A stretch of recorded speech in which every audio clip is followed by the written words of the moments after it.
Hello, everyone. Hello and welcome to the Alliance of Independent Authors member Q&A with me, Orna Ross, and with Michael La Ronn. Hi, Michael. Hello, Orna. Happy November.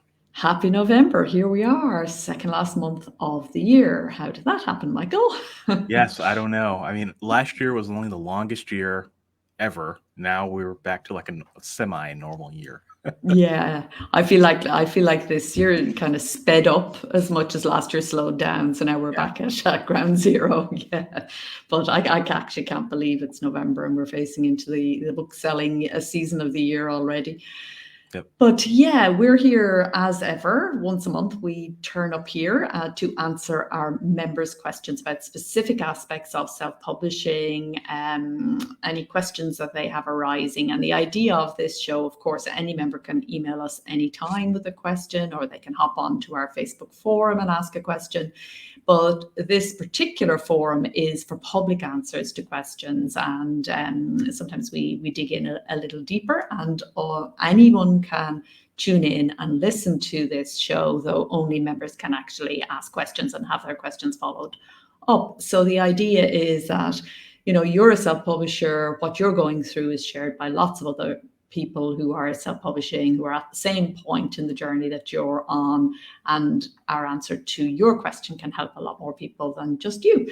So in a way, you're part of a public service. So thank you for sending through your questions to us. So Michael has the questions and let's start. Okay, first question is from member Christine, and she asks, I just launched my first book and a blog that is similar to the title of the book. How can I get noticed through ALLi? So I think the more general question is, certainly we can talk about what ALLi can do, Orna, but also I think there's another part, another route to this question that we should answer, which is, should I blog and do I need to blog to be successful to be a self-published writer? Fantastic. Okay, so let's talk briefly about the ALLi part of it. I think it's important for people to realize we are a self-publishing association. We're not a marketing service, and we're not really about marketing books on behalf of our members. That's not what we do. We absolutely break news about our partners' achievements and book launches and stuff, all of that. And we're really interested, obviously, in what our members are doing. But in terms of reaching your target market as an individual publisher, obviously with thousands of members, all publishing in different genre, different subcategories, ALLi, that's not what we do. We don't go out to readers on your behalf. We do, however, have a list of marketing services in our directory and searchable database, which you can look up. And these are services that will help you to reach your readers.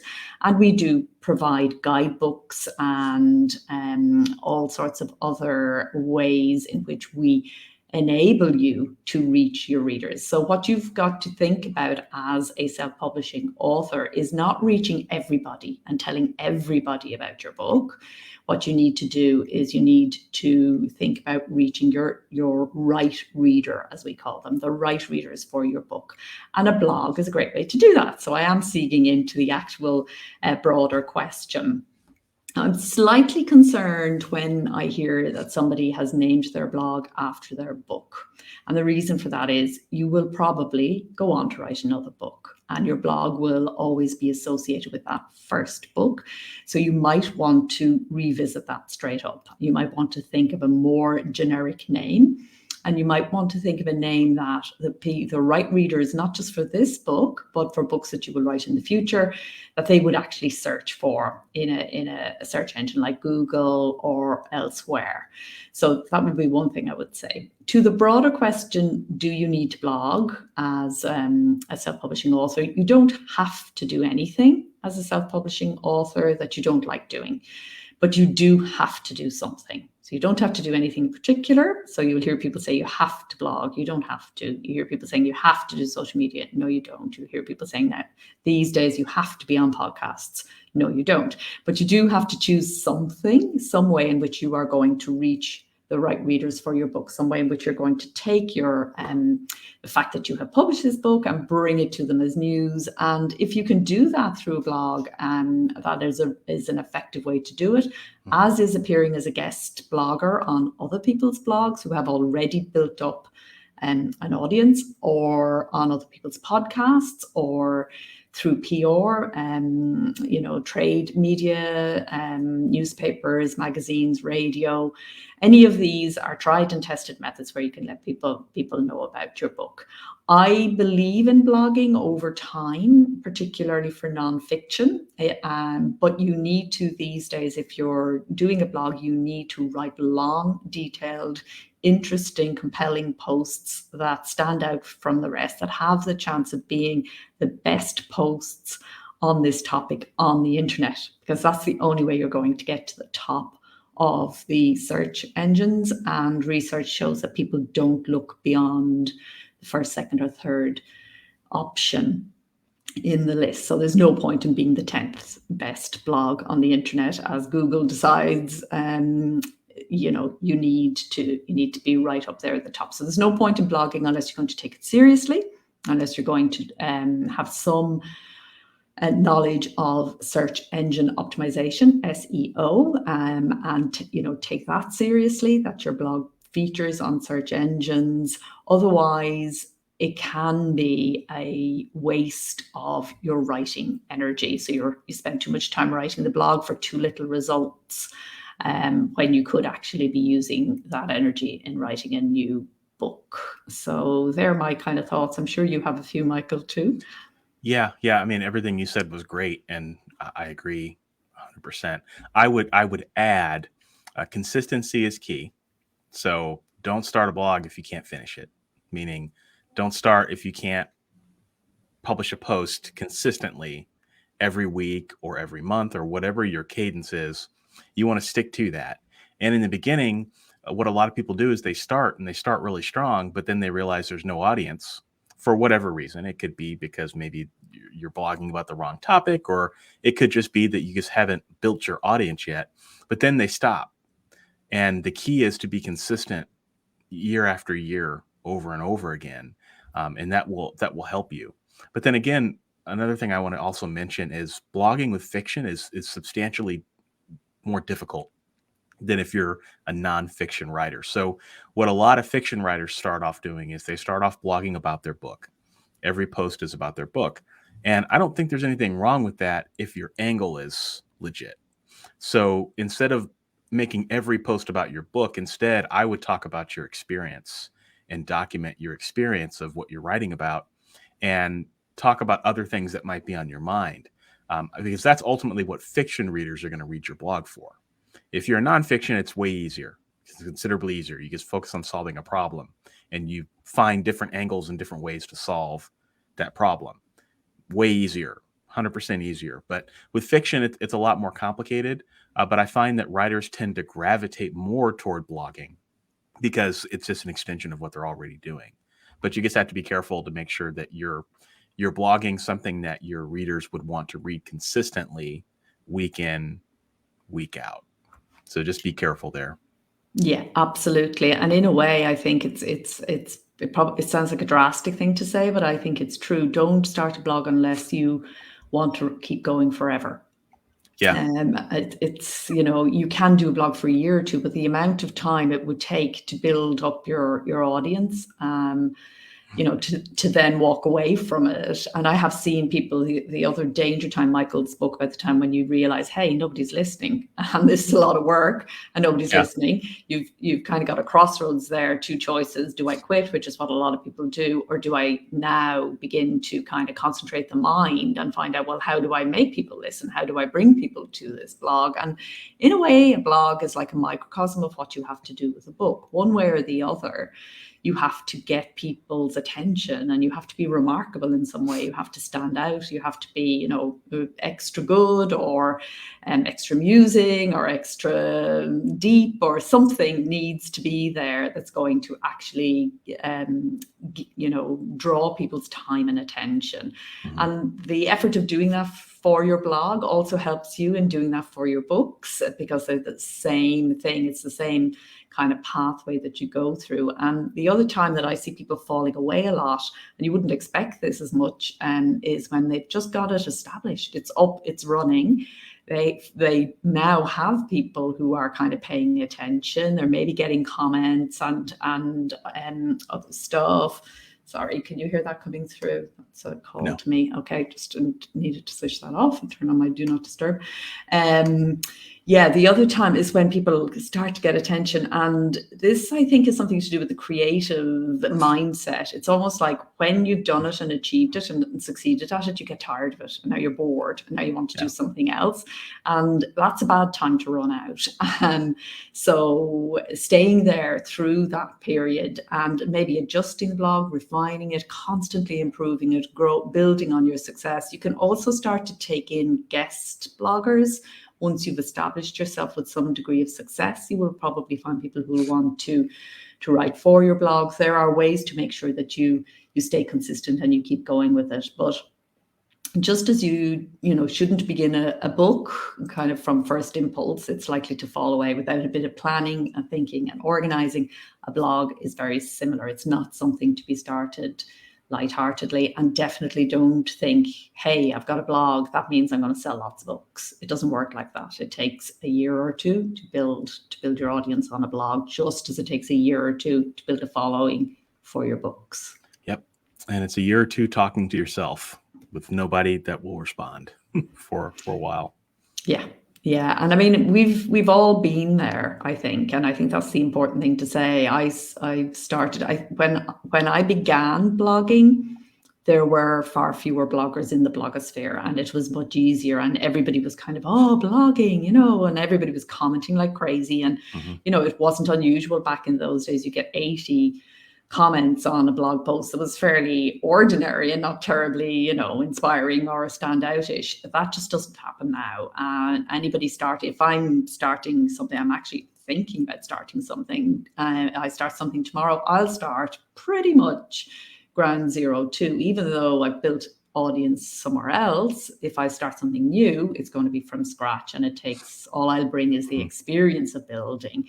And so, yeah, I think you've been there too, Michael. And there's this whole thing of fake it till you make it, So for the first number of months, you have to act like there is somebody reading and imagine that ideal reader. And then over time, they start to come. And as you get better, because you get better at it by doing it. Yep, agree. All right, our next question is from John. And John has a piracy issue. It looks like I won't say what his specific situation is going on, unfortunately, but it looks like there is some issues. He's having some issues with, I guess, people just regularly pirating his books. How can he stop that? Well, the classic way is to send a notice and look up DMCA notice. Also look up, we have an actual blog post on the Self-Publishing Advice website, which is selfpublishingadvice.org. And if you hop on there and then you go to the search box and you put in plagiarism and piracy, you will we did a 3-part series on that this year.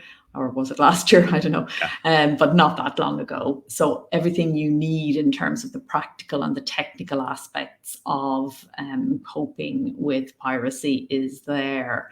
And one of the things we say in that post, and I know you say it, Michael, in your 150 Questions Answered book, and I also address it in Creative Self-Publishing. Both of these are ALLi guides, which members can read as part of their membership, or other people can purchase.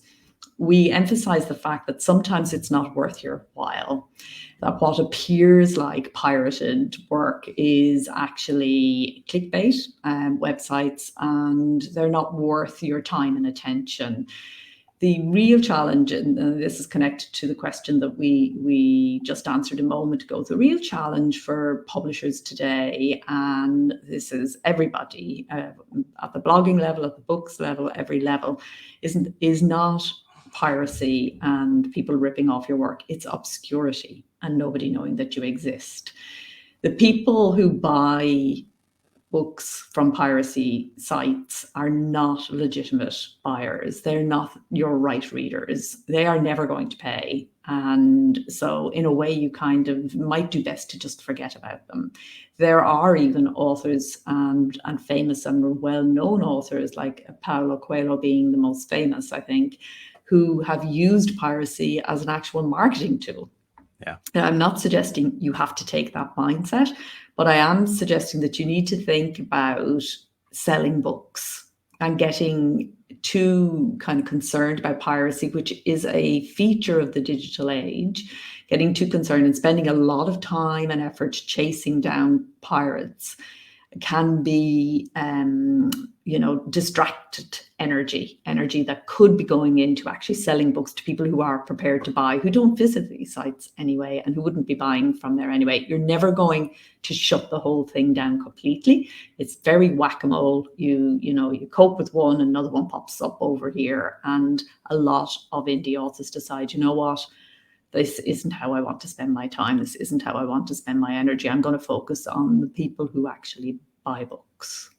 Correct. Yep. You said everything I was going to say. So okay. We'll move on to the next one then. Yep. So our next question is from Francois. Looks like the question is, I've published a number of children's books, but I just can't seem, I'll summarize the question. I just can't seem to find an angle with self-publishing to be successful with it, particularly with distribution. So Francois is looking for a traditional publisher, and they're asking, what is the process for doing that? So Orna, I know what you're going to say. Yeah, I'm going to say ALLi is like, there is so much help out there for those who want to take the traditional route, and ALLi is actually an association for those who want to self-publish. So I will only say that the traditional route way is to find an agent or a publisher who will actually, you either approach the publishers directly, you've got to pitch them, you've got to present them with a case which says, I'm going to make you money, because that's ultimately what they will be looking at, more than they look at the quality of the work or anything like that. They're going to take your proposal and they're going to say, can I make money from this? How do I reach the readers who need to buy this? So essentially what you're doing there, Francois, I think, is you have a publishing challenge and you want to give that publishing challenge to somebody else, but you've got to think about it from their perspective. Why should they take that on? Until you have actually solved the problem for them, you're unlikely to have any more success seeking an agent or a publisher than you are seeking a reader. So in fact, it's much easier to reach readers than it is to reach agents and publishers, which is, becoming ever more tight and difficult as publishing changes. So, I think, the short answer is you pitch publishers and agents. The long answer is, who are your readers for this book? And unless you already have sales, if you have already put this book out in any kind of self-published form, which I'm not sure from the question whether you have or you have not as yet, if it has gone out there, then what a publisher and agent will be looking for is evidence of sales. The other thing I'd like to say is that we've just published a guide to self-publishing children's books. And if you're a member, if you'd like to pick up your member copy of that, or if you're not a member, well, if you are a member, because you're asking the question. So if you'd like to pick up your member copy of that, and it specifically addresses the 7 stages of publishing, including distribution. And so it may answer your problems. It may actually solve your challenge, and you may find that actually you are ready to move on to the next stage of self-publishing. Okay. Next question is from Graham. And Graham is essentially, I have 2, I'll just read the question. I have 2 brands I'm promoting. Chascan Publishers, where we sell our books, create blogs, and help authors to self-publish. And then he's also publishing joke books. And he says he wants to direct more traffic to this website where he's publishing some of these joke books. And he's just finding that there's a lot to it. So the question is, should I take on a social media guru and use that, or is there something that he can do personally to help grow the book sales and social media outlets? Yeah. So again, I would guide you towards our guidebooks, which specifically the sections of the guidebooks, Michael's 150 questions, my creative self-publishing, the sections about marketing and promotion, because regardless of the topic or genre of your book, there are basic principles of marketing and promotion that every self-publisher needs to get on top of. So first of all, you need to make sure that you have all of that in place. And then it's a matter of choosing what way you're going to. So essentially, this is a marketing and promotion question. And this is a question that every publisher meets every week of the year. How do I get more people to know about my books? As you rightly say, there's a lot to it. There absolutely is. It's challenging, especially at first. So essentially, you've got three options. You need to have some kind of sign up mechanism on your website whereby those who are interested in your joke books can receive a magnet of some kind, a reader magnet from you. And you begin to build a mailing list of the right readers for these joke books. And that's something that's a process over time. A lot of these things are. And that is what we call access marketing, which is essentially about drawing, attracting readers to you and having a place where they can sign up. And then once you have them on your email list, you can begin to ask them to do the things that you want to do. It might be buy your next book, or it might be review your last book, or it might be go out there and tell people about the work, or whatever it is you want them to do. Once you have an email list of readers who are interested and enjoy your work, you've built an asset that you can use in lots of ways. That's one form of marketing.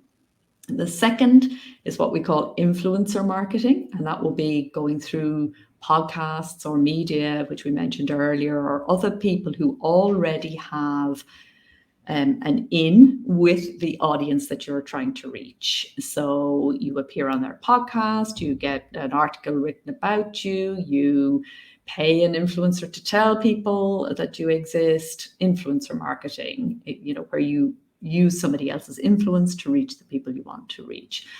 And then the third way is what we call algorithm marketing, and that is your advertising, digital advertising, social media advertising, Amazon advertising, anything that uses the power of an algorithm to get you up and out there and reach people that you can't reach on your own. So in a sense, you can do all three of these, or some aspect of it, or you can choose one and major on it and make it your main thing that you do. And it's not easy. It's not easy for anybody. It's easier in some genre than others. Joke books are a good genre, actually. It's the kind of genre where people turn over books a lot. As soon as they've finished one book of jokes, they want another book of jokes. So it's a good genre to be in. And if you use good marketing techniques and the books are funny to the right audience and you know how to reach them, then you should experience success. Yeah, agree. And I would also say with joke books, another thing to not rule out is outside of the realm of books. So I mean, I'm just throwing this out there. A dad joke podcast could be something that would be easy to create. I mean, you could have a joke every day and it wouldn't take that long to do a punchline. You have some intro music, you introduce yourself, or maybe you don't even do that. Just say, okay, my name is blah, blah, blah. Today's joke is, blah, blah, blah. And then punchline. For more great jokes, visit blah, blah, blah, blah, blah. And that could be the podcast, and it could be every day, So I think there's something there too, like with multimedia, that you could also use to grow your imprint. I'm sure there's probably other dad joke podcasts or joke podcasts out there, but I think that if you could build a body of work to where someone could just sit and binge, listen to all the jokes, I think that could be pretty cool too. Yeah, that's a great idea. And that falls into the first category, which is attracting people to the book. And then you decide then what you want them to do. What's your call to action? To buy your first book in the series, maybe, and then you get read through in the rest? Or is your call to action to sign up for your email list so you actually begin to get that group of people that we were talking about earlier?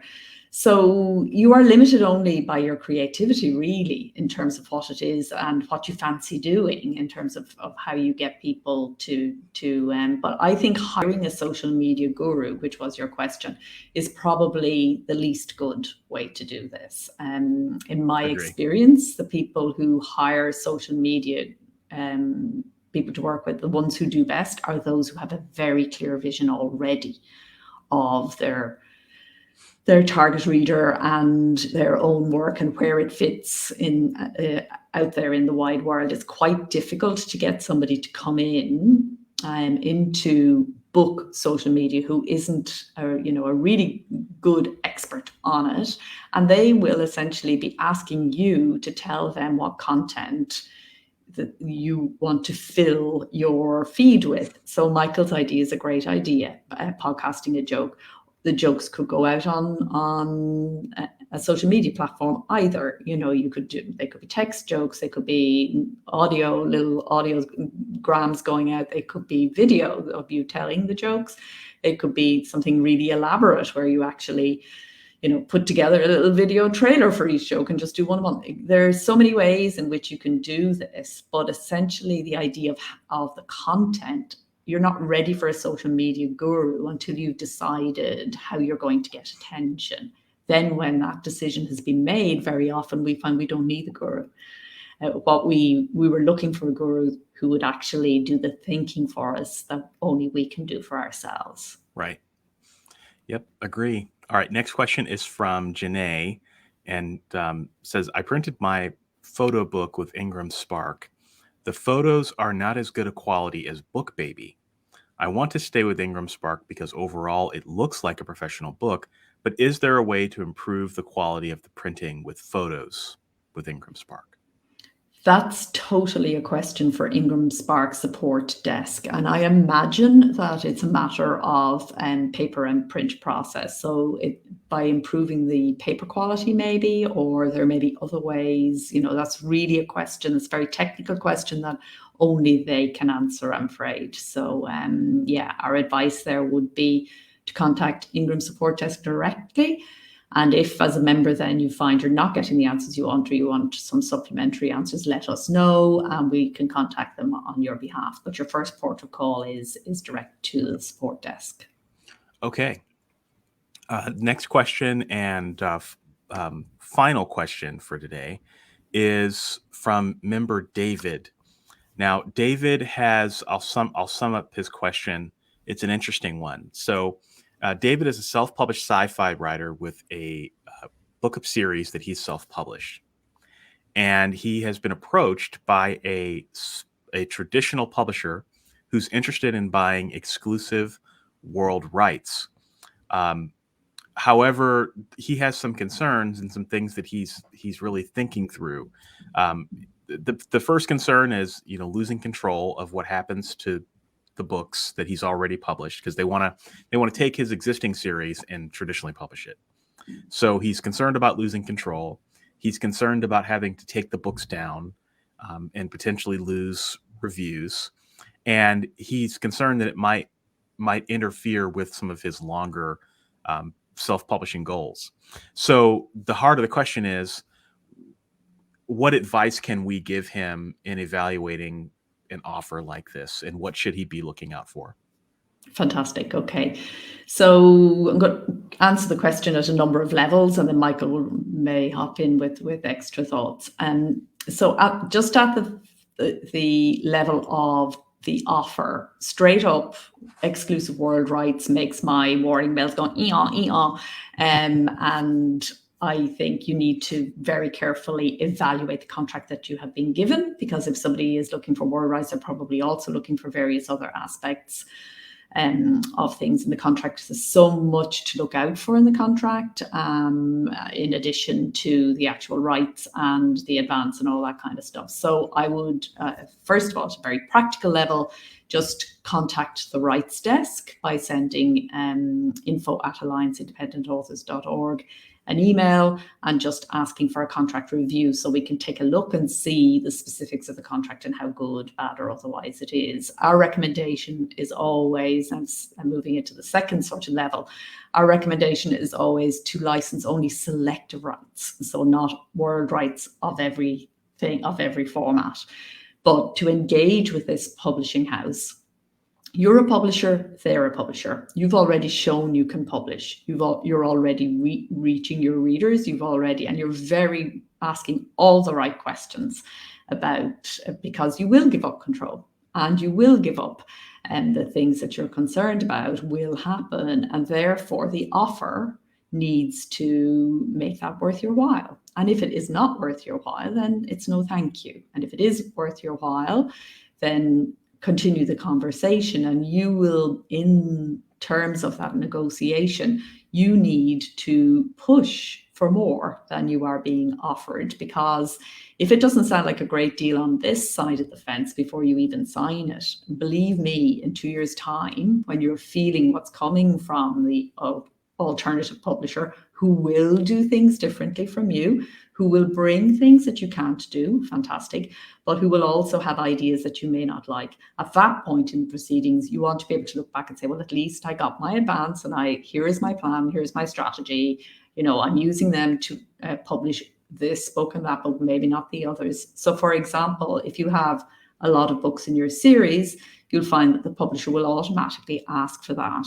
But it's not a good idea for you to commit lots of books in a series to a publisher upfront. You want to see what they're going to do with that first book or second book, and certainly no more than 3 before you decide whether this is worth doing for books 4, 5, and 6. And it definitely complicates things if you have a series already, if you begin to work with somebody else. That's not to say you shouldn't do it or consider it, but it is to say, do think very carefully, as you are. Do continue to think very carefully about what you want out of this deal. Sometimes authors are just so flattered to be offered that they sign almost because they assume that the other publisher can do a better job for them than they can do for themselves, and that may not be true. One thing that is working very well for a number of our members with some trade publishers is to license the print rights. They're the rights that we find hardest to exploit, and trade publishers have an in with the bookstore selling world and the distributors and wholesalers that work with bookstores. They can manage that side of the business better than we can, speaking generally. So that might be a consideration, that you retain your ebook rights and your audiobook rights while licensing your print rights. They may not agree to that, and they won't like it. They definitely want all rights, but you want them to take as few rights as possible. So in all conversations, you are limiting the term, the number of formats, and the territory. So no world rights. If they're based in the US, then let the print rights be for the US only, for example. You might then come to a separate arrangement around the ebook or the audiobook, but I would be very slow to let go of ebook and audiobook rights as an independent publisher. You've got incredibly good tools that they don't even have access to, in terms of Amazon KDP and Kobo and so on. The direct line in that the author has there is very clean, very clear, and very simple, and very, very productive. Also, once you exclusively license your rights to, and this is my last point, once you exclusively license your rights to a trade publisher, you can't sell directly on your own website to your own readers. And I don't know if you're doing that already, but if not, it's certainly something to think about, particularly as we go into later into the 2020s, where blockchain, NFTs, and direct sales are going to become much more salient and much more profitable for authors. So they're some of my thoughts, but do contact the rights desk because we can help you very directly at a very practical level.